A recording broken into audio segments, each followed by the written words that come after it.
Rana Gruber, est-ce que nous avons une opportunité d'investissement ici? C'est une demande d'un abonné Top Premium. Je rappelle que le lien vers le service Top Premium est dans la description de la vidéo et c'est uniquement dans ce service-là que vous pouvez demander des analyses quantitatives comme celle-ci. Ok, avoir la certitude que ça va être fait. Plus d'autres éléments également derrière. Ok, donc je vous laisse aller voir le service Top Premium. Maintenant, cette entreprise-ci, c'est une compagnie ici qui produit du minerai de fer. Ok, très bien. Donc, marché final, c'est quoi? Acier. Ok, une fois qu'on sait ça, vu que c'est une compagnie minière, coût de production. Donc, quand je vais aller lire les rapports financiers, je vais à peu près regarder les coûts de production et où est-ce qu'elle se situe ici dans la courbe concernant ici les coûts de production quand on compare ici les autres entités. Je vous ai déjà montré comment est-ce que vous pouvez faire pour l'obtenir. OK? Donc, cash cost curve, vous allez vérifier ici. OK? So, c'est-à-dire que quand vous allez regarder ce business-ci, posez-vous la question où est-ce qu'on se retrouve dans le cycle? Est-ce que le prix a augmenté, a diminué, etc. Il semble que le prix a augmenté. Idéalement, c'est un business qu'on aimerait acheter à un prix aux alentours de ses actifs tangibles net par action.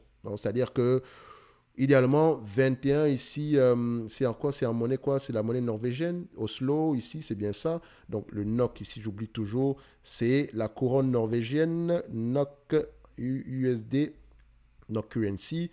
C'est à peu près exactement ça. Donc, c'est la couronne norvégienne. D'accord? So, Rana Gruber ici, faites pas l'erreur d'aller la regarder du point de vue bénéfice net. D'accord? Il faut normaliser les résultats. Et pour normaliser les résultats, il faut déjà avoir un assez grand un historique. Or, depuis 2021, qu'elle est uniquement cotée en bourse. Donc, il faut faire beaucoup d'estimations ici. OK? Donc, sur Rana Gruber, prenez des pincettes. OK? On va aller très rapidement. Non seulement l'actif tangible net par action, idéalement, j'aimerais l'acheter aux alentours de ces actifs tangibles net par action. Et encore, il faudrait voir l'évolution dans le temps. Or, on n'a pas assez d'historique ici du point de vue data parce qu'elle est nouvellement cotée. Donc, si je vais l'acheter ici par rapport aux prévisions futures, faites attention. Je vous mentionne que les prévisions futures ici ont tendance à être très optimistes quand le prix de la commodité est élevé. Donc, vous n'avez pas le choix que d'aller regarder dans le secteur d'activité quel est le driver de la croissance ici. Soyez très prudents sur ce genre de business. Du point de vue quantitatif, ça semble être, je vous dirais que ça semble être intéressant en date d'aujourd'hui. Le dividende en lui-même, il est extrêmement élevé. Est-ce qu'il est durable? Tant que le prix reste à des niveaux assez élevés, c'est intéressant. OK? Tant que le prix reste à des niveaux, le prix de la commodité reste à des niveaux assez élevés ici, c'est intéressant. Elle a les moyens de payer ce dividende-là. OK? En termes de prévision ici, on a tendance ici à s'attendre ici à des bénéfices nets de plus en plus élevés dans le futur. Enfin, on s'attend à une réduction. Plutôt une stabilité, je dirais même, si on prend les bénéfices nets ici. Plutôt une stabilité. Tant que le prix de la commodité est à ces niveaux-ci, ça va. Mais franchement, est-ce que vous pensez qu'en regardant les chiffres, je vais pouvoir dire ici que d'ici 2025, on aura peut-être un niveau de revenu en termes de bénéfices nets? Je n'en sais rien du tout. Un, il faudrait regarder les coûts de production. Deux, le prix moyen de rentabilité. À quel prix ici elle pourrait être rentable au moins. D'accord? Deuxièmement, ici, le niveau dans le... Comment on appelle encore ça? Les actifs tangibles nets par action ici, ils dépendent énormément de quoi? Est-ce que c'est par rapport à la valeur du minerai ici, dans les bilans? Est-ce que c'est par rapport au cash qu'on a présentement? Quels sont les coûts de production, les coûts de développement? Donc, ce n'est pas un business assez facile à analyser ici quantitativement. Je vous dirais même que c'est le genre de business qui sera difficile à analyser quantitativement. Ça semble être intéressant ici du point de vue du point de vue marge, etc., du point de vue multiple ici, mais ne l'achetez jamais uniquement en vous basant sur ces multiples-là. Évidemment, il pourrait payer ce dividende. Il suffit juste que le prix de la commodité reste à des niveaux aussi élevés, peut-être sur les 4 à 5 prochaines années, et vous allez pouvoir récupérer vos sommes de départ. Franchement, est-ce que je pourrais avoir ici une certitude? Franchement, ça va être difficile. Ça va vraiment être difficile. Rana Gruber, ce n'est pas un business qu'on va analyser quantitativement. C'est un business qu'on va analyser avant tout qualitativement. Au-delà même d'aller regarder, avant même d'aller en priorité. Je dirais bien en priorité. Parce que tout est beau ici. Si elle vous discute la totalité des bénéfices nets ici en dividende, vous aurez à peu près un rendement de 18%. D'accord? Elle a du cash net. D'accord? Donc, tant que le prix de la communauté reste à des niveaux assez élevés, tant mieux. Allez surtout regarder les coûts de production quand vous allez lire les rapports financiers.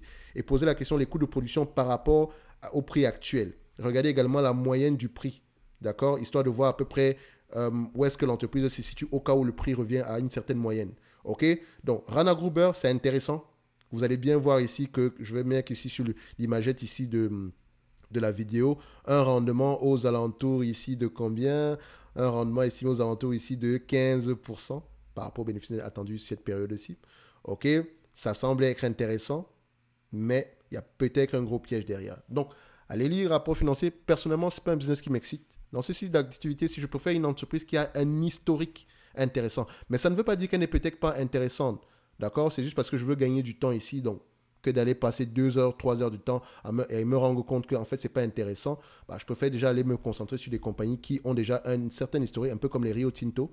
Donc, Rio Tinto a déjà montré par le passé qu'elle a tendance à être rentable, elle a tendance à être rentable, même en période de baissière ici. On peut normaliser également les résultats ici. Normaliser les résultats, ça nous permet également de voir ici dans le temps, par rapport au prix, par rapport aux différents prix de la commodité ici, quel est le prix moyen, quel est le bénéfice moyen qu'on pourrait avoir ici en date d'aujourd'hui.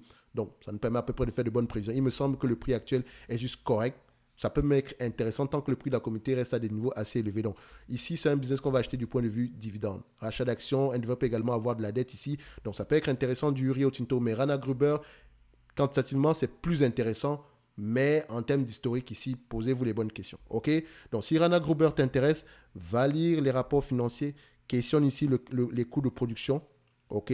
La stabilité de ces coûts de production-là. Des coûts de ces coûts de production-là et compare par rapport aux autres entités dans le même secteur d'activité. Est-ce qu'elle a les coûts de production les plus bas? Parce qu'en fait, l'avantage concurrentiel se retrouve à ces niveaux-là. Mais quantitativement, n'y investis pas uniquement, n'y investis pas si tu n'as pas lu les rapports financiers.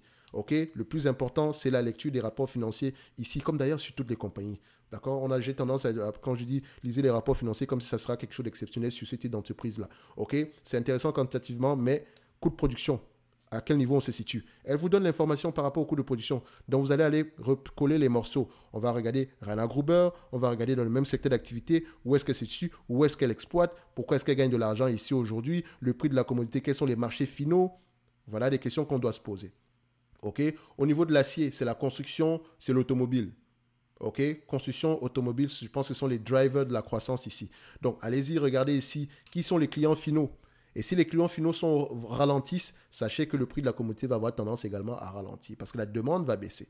Faites très attention. Donc, étudier du Rana Gruber, c'est étudier le segment d'activité dans lequel elle exerce et ainsi que les secteurs, les débouchés finaux ici des produits que Rana Gruber, de l'industrie que Rana Gruber sert en deuxième lieu. Parce que ici, deuxième lieu, premièrement, ici, c'est le secteur d'extraction, c'est l'extraction minière, dont les coûts de production sont importants, d'accord? Deuxièmement, ici, le marché, à qui est-ce qu'on vend? On vend à qui? On vend à peu près aux compagnies ici qui fabriquent de l'acier, d'accord? Et les compagnies qui fabriquent de l'acier vendent à qui? Elles vendent ici aux entités ici dans le segment de la construction, ou bien aux compagnies automobiles, ou bien également, voilà, je pense que c'est l'automobile qui consomme également énormément. Donc, vous allez également poser ces questions-là. Donc, en étudiant du Rana Gruber, on doit étudier 3 industries. Et toujours en gardant en tête qu'on veut l'acheter avec les coûts de... il faut privilégier l'entité qui aura les coûts de production les moins élevés. D'accord? Faites très attention. Donc, Rana Gruber, intéressant au prix actuel quantitativement, mais il est où le piège? OK? Donc, n'oubliez pas, en lien dans la description de la vidéo, vous avez le service Top Premium ainsi que la Top Newsletter. Si vous avez des questions par rapport à l'industrie, etc. De toute façon, je pense qu'en termes de formation, on aura tendance à parler du secteur minier ici, parce que c'est un secteur qui s'analyse d'une certaine façon. Je rappelle ici que pour ceux qui sont abonnés dans le service Top Premium, vous avez droit à 2 formations présentement ici. À savoir, il reste encore quoi? Je pense qu'il reste 7 places ou 6 places. Une fois que c'est terminé ici, le reste, ça sera uniquement le service Top Premium. Attention, vous pouvez également poser des questions. Donc, je ne suis plus disponible dans ce service-là. OK? Vous pouvez me poser des questions par rapport aux différents types de business ici. Et si je peux bien vous orienter, si je peux vous orienter ici vers la bonne réponse, je vais le faire ici avec plaisir. OK? Donc, pour moi, Rana Gruber, quantitativement, c'est intéressant, mais ne tombez pas dans le piège du quantitatif. OK? Maintenant, allons-y regarder ce qui compte, à savoir les coûts de production. OK? Donc, un like, un abonnement, ça fait toujours plaisir. Merci.